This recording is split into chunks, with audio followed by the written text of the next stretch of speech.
Hi everybody, Beanmeister22 here, and once again I'm going to take a look at Buster in his habitat, and he is agitated again. This guy is always upset. If you remember, when we first got him, he tried to escape. It was a big freak out. I thought I was going to have to stomp him down. Didn't have to. Was able to get him into this habitat without escaping. Wow, whoa. But yes, he is in a mood. So I've had several questions about camel spiders over the last couple weeks, and I'm going to try to answer some of them today. Doesn't this camel spider need a bigger habitat? Well, let me tell you, he doesn't need a bigger habitat, but I'm considering putting him in a 20-gallon tank. If you remember from a few years ago, we had a big 20-gallon tank, we had scorpions in it, and then eventually we made those videos where we had those yellow jacket wasps in there.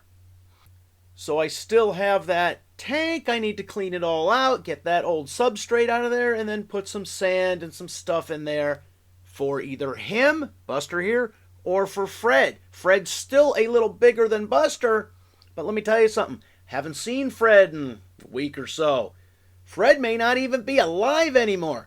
Remember, camel spiders don't live that long. Less than a year, and they are fairly difficult to keep alive in captivity. Well, I mean, yes, we're keeping them alive, but we've also had plenty croak. Now, we've gotten some that we originally thought were either Egyptian or Iraqi camel spiders, and really, for as long as we've had them and their lack of growth, they were probably Arizona camel spiders. We do have some Arizona camel spiders. They look pretty much the same. I guess if you're an expert in spiders, a spider spurt, then maybe you can tell a difference. The normal person tells by looking at the size. The ones from North America, from Arizona, here in the U.S., they don't get that big. They're not as impressive as these ones from across the world. Now, when you get these, if you buy them online, they're mostly wild caught. Nobody cares about camel spiders. They're not an endangered thing.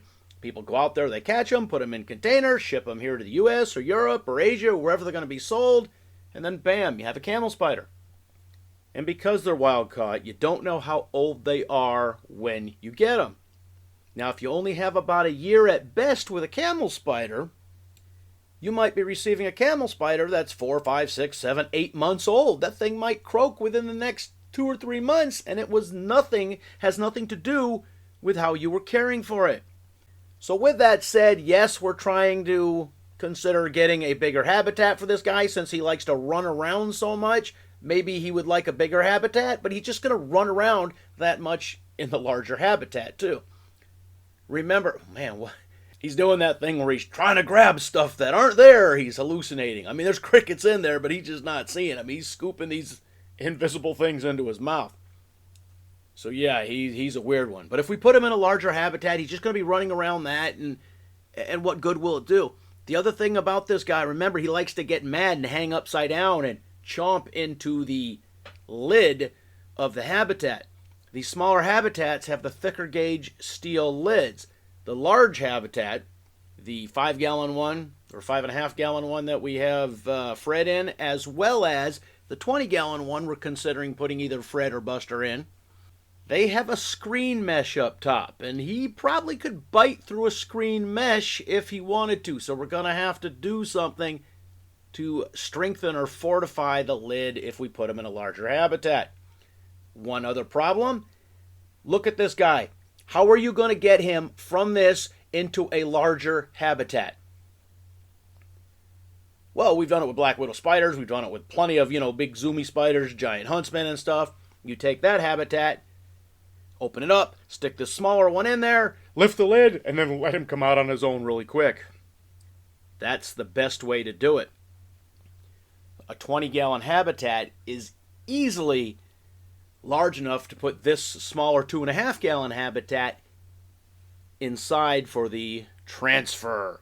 But remember, you're talking Jurassic Park here. Remember the first movie when they're moving them velociraptors and just put the cage up there, rawr, and they get you and suck it and eat you?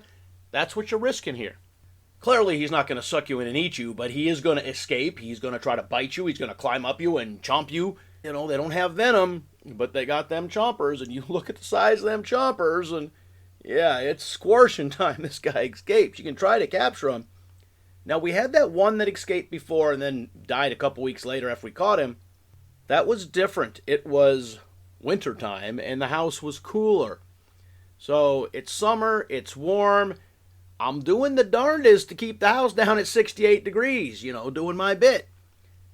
But it still gets kind of warm when you have the 100-degree days and 90-plus degree days. It still gets warm in some of the rooms. So he may not be as lethargic as that other one we had that escaped. And remember, from day one, this guy has just been a pill. You don't want this guy escaping. This is the guy that's going to hunt you down at night and try to, chomp you. Yeah, not a happy camper.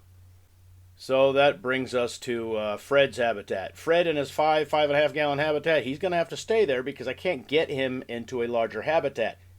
But really, he's happy enough in there. But we haven't seen him in a while, so he might be dug in. And we've had them dig in for months at a time before. That's what they do. So it's not like it's unheard of for them to just disappear for long periods of time and you think they're croaked and then you find out they're not. Yeah, that's camel spider for you. So that was it for today. I've droned on long enough. And hey, any other questions? Leave them in the comment section. I'll try to answer them. And hey, as always, thanks for watching.